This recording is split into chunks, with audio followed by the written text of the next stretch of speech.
Hello everyone, welcome back to my channel smart sociology success.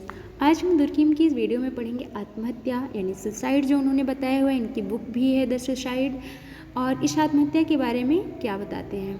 और इसके पहले की वीडियो में हमने सुदृढ़ता के बारे में बात किया था। और ये जो कंटेंट दिए जा रहे हैं, ये जो आधुनिक समाजशास्त्री विचारक या फिर क्लासिकल से आधुनिक तक की बुक है एस.एल. जोशी की, उसके कंटेंट हैं जो सभी एग्जाम्स के लिए काफ़ी महत्वपूर्ण होते हैं। तो दुर्कीम के बारे में हम बात करें कि दुर्कीम सामाजिक सुदृढ़ता की बात तो करते हैं, लेकिन वहाँ पे कहते हैं कि समाज में एक प्रकार की नियमहीनता होती है। इसका रिलेट यहाँ पे करते हैं कि जो समाज में प्रकार की नियमहीनता होती है, इसके लिए इन्होंने क्या किया है, एनोमी शब्द का प्रयोग किया है। किस शब्द का प्रयोग किया है? एनोमी शब्द का प्रयोग किया है। और इसके बाद इन्होंने एक पुस्तक लिखी 1897 में द सुसाइड। ये बुक है 1897, जिसकी हिंदी है आत्महत्या। तो इसमें इन्होंने क्या बताया हुआ है, किस तरीके से होती है। तो कहते हैं आत्महत्या की व्याख्या इन्होंने की।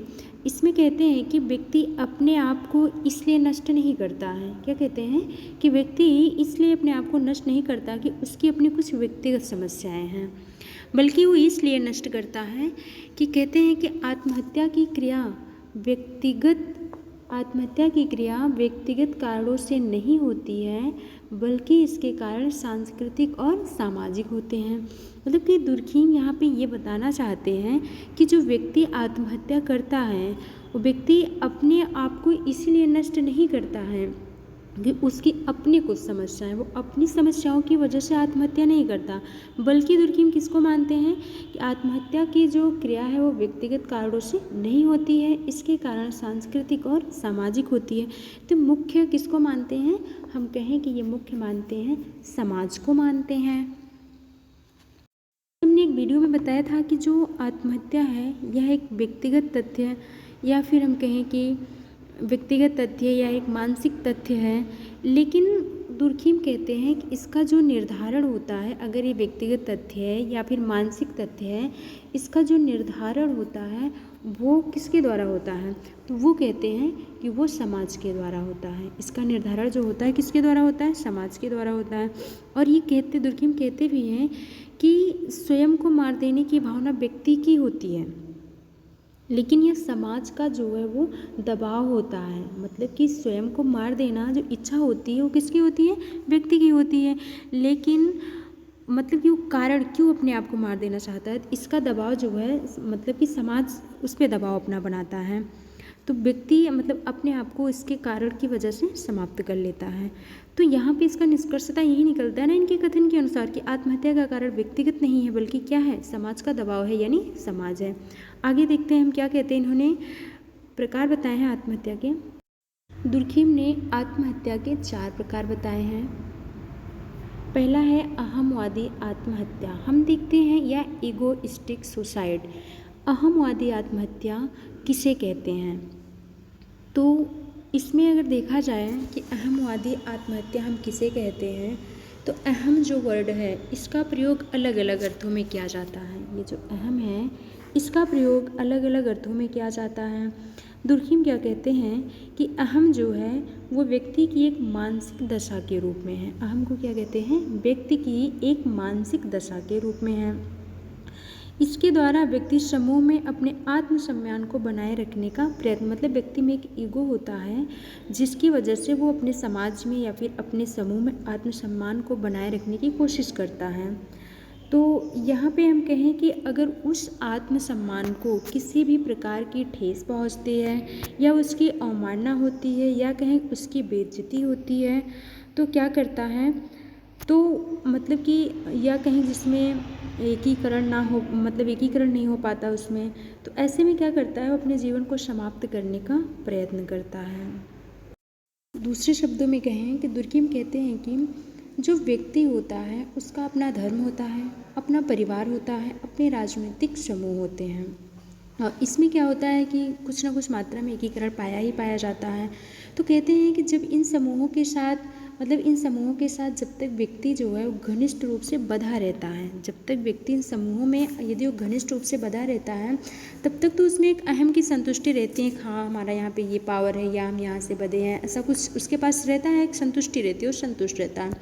लेकिन हम कहें कुछ विशेष परिस्थितियों के कारण या विशेष दशाओं के कारण जब वह अपने धर्म, जब वही व्यक्ति क्या है कि अपने धर्म, अपने परिवार और अपने समुदाय से अपने को कटा हुआ यानी अपने को अलग या हम कहें दूसरों से परित्यक्त महसूस करता है, तो उसको ये लगने लगता है कि समूह में उसका तिरस्कार किया जा रहा है या फिर उसकी अवहेलना की जा रही है।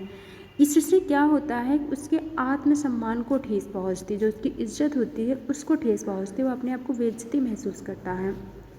जब ये महसूस करने लगता है तो अपने जीवन में स्वयं को क्या करता है, बहुत ही अकेला पाता है। तो क्या होता है कि जो व्यक्ति और समाज के बीच हम कहेंगे एकीकरण वाली दशाएं होती उनका अभाव हो जाता है। तो नियंत्रण शिथिल होने की वजह से व्यक्ति क्या करता है, आत्महत्या जैसी परिस्थितियों को मतलब कि गले लगा लेता है। उसको हम क्या कहते हैं, अहमवादी आत्महत्या। शब्दों में क्या है, बस एक शब्द में एक लाइन हम याद करें, अहमवादी आत्महत्या वह आत्महत्या है जिसमें व्यक्ति अपने आत्मसम्मान, अपने मान सम्मान को किसी भी प्रकार से ठेस पहुंचने के कारण वह अपने आप को अकेला महसूस करता है और मृत्यु को गले लगा लेता है। अगला है हमारा परार्थवादी आत्महत्या। परार्थवादी आत्महत्या हम किसे कहते हैं, तो यहाँ पे हमने पढ़ा अहमवादी आत्महत्या को। अहमवादी आत्महत्या परार्थवादी पढ़ने से पहले हम फिर एक बार देख लेते हैं कि अपने आत्मसम्मान की रक्षा के लिए जब व्यक्ति आत्महत्या करता है तो वह क्या कहलाती है, अहमवादी आत्महत्या उसको हम कहते हैं। अब इसकी कंपेयर में जब हम पढ़ेंगे परार्थवादी आत्महत्या को, तो यहाँ पे दुर्खिम कहते हैं परार्थवादी आत्महत्या उन समाजों में पाई जाती है। यहाँ पे कहते हैं कि किस आत्महत्या किस समाजों में पाई जाती हैं, तो सामाजिक एकीकरण की भावना जब कभी आवश्यकता से अधिक गहन होती है तो ऐसे समाजों में पाई जाती है। यहाँ पे हम कहें कि समाज और व्यक्ति के बीच बहुत अधिक एकीकरण होने की दशा में, मतलब जब बहुत ज़्यादा नियंत्रण, बहुत ज़्यादा एकीकरण होने लगता है तो व्यक्ति सामूहिक हितों के सामने जो है अपने को गौर समझकर, मतलब उसके लिए समूह के हित या फिर दूसरे का हित बहुत ज़्यादा महत्वपूर्ण हो जाता है, अपने को वहाँ पर तुच्छ समझने लगता है। तो जब वह अपने को गौर समझकर और समूह को या फिर समुदाय को बहुत महत्वपूर्ण समझकर अपने जीवन का बलिदान कर देता है तो कौन सी आत्महत्या कहलाती है, परार्थवादी आत्महत्या कहलाती है। जिससे हम एग्जाम्पल देखें कि जौहर और सती प्रथा और या फिर कहें कि जो सैनिक अपनी शहादत देते हैं, उनके लिए देश की रक्षा सब कुछ होती है, अपनी जीवन कुछ नहीं होती, तो ये सब क्या है, परार्थवादी आत्महत्या है।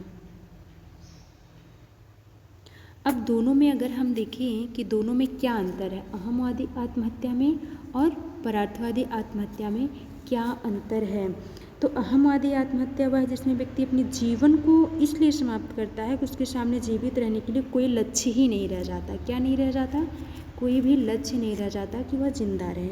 और दूसरी ओर परार्थवादी क्या कहता है कि परार्थवादी इसका संबंध जो है, कहते हैं ऐसे सामाजिक लक्ष्य होता है जिससे व्यक्ति अपने जीवन को समाप्त करके ही प्राप्त कर सकता है। मतलब यहाँ पे तो उसके पास कोई लक्ष्य ही नहीं रहता और यहाँ पे उसके लक्ष्य की प्राप्ति कैसे होती है, अपने जीवन की समाप्ति पर। इस आत्महत्या को परार्थवादी आत्महत्या, ऐच्छिक परार्थवादी आत्महत्या, उग्र परार्थवादी आत्महत्या भी कहते हैं। अगला देखते हैं हम, तीसरी है हमारी विसंगतिपूर्ण आत्महत्या।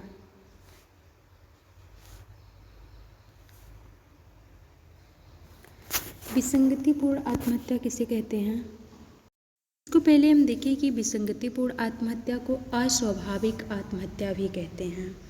और इससे जो एनोमी की बात की है दुर्खिम ने, यही आत्महत्या है उनकी जिसमें वो एनोमी शब्द की बात करते हैं। इसमें कहते हैं कि यह एक ऐसी दशा, मतलब एनोमी शब्द का प्रयोग जो है, पहले हम इसी के बारे में बात कर लेते हैं, ऐसी दशा के लिए किया जाता है जिसमें व्यक्ति की जो होती इच्छाएं होती, असीमित इच्छाओं के कारण समाज को नियंत्रित और नियमित करने वाले जो नियम होते हैं वो कमज़ोर, उनका प्रभाव जो होता है कमज़ोर पड़ने लगते हैं। तो इससे क्या होता है कि इस आधार पर विसंगतिपूर्ण या फिर हम कहें अस्वाभाविक आत्महत्याएं लगभग परिणामतः होती हैं। अब हम कहें दूसरे शब्दों में या सरल अर्थों में कहें बस विसंगतिपूर्ण आत्महत्या क्या है, तो कहते हैं कि जिस समाज में नियमहीनता या कहें सामाजिक नियंत्रण के अभाव के कारण उत्पन्न होती हैं। दूसरे शब्दों में कहें कि अचानक उत्पन्न होने वाली कोई भी, जैसे कहें कि संक्रमणकालीन दशा जो अचानक उत्पन्न हो जाती हैं, तो या हम कह सकते जैसे आर्थिक विपत्ति हो, कोई औद्योगिक संकट हो, इसके कारण समाज में कुछ व्यक्तियों की स्थिति जो होती है एकदम से गिर जाती है। जैसे कहें कि व्यापार में घाटा, तो उनके लिए आवश्यक हो जाता है कि वो अपनी इच्छाओं को कम करें, अपनी आवश्यकताओं को कम करें। लेकिन ऐसी दशा में जो अपने आप को अनुकूलन, अपने आप पर नियंत्रण नहीं कर पाते हैं, उनके पास एक ही रास्ता बनता है कि अपने जीवन की समाप्ति कर देना। तो ऐसी स्थिति में जो हत्याएं की जाती हैं वो क्या कहलाती हैं? विसंगतिपूर्ण आत्महत्या कहलाती है। प्रकार से इस बुक में 3 प्रकार की आत्महत्याएं दी गई हैं। एक आत्महत्या कई और भाग्यवादी आत्महत्याएं मानी जाती हैं जिसमें अपने भाग्य पे दिया जाता है, बट इस पुस्तक का कंटेंट इतना ही है। इसमें दुर्कheim कहते हैं कि व्यक्ति समूह से जितना दूर रहेगा उसमें आत्महत्या करने की इच्छा जो है वो उतनी ही अधिक होगी।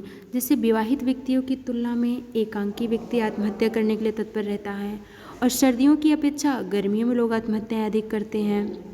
तो ये रहता। अब दुर्कheim का बच क्या रहा है कि धर्म का समाजशास्त्र और उनकी पुस्तक, उसको हम अगले वीडियो में देखेंगे। इसको देखने से पहले अगर आपने पहले वीडियो नहीं देखी तो आप उसको देखें। Thanks for watching video.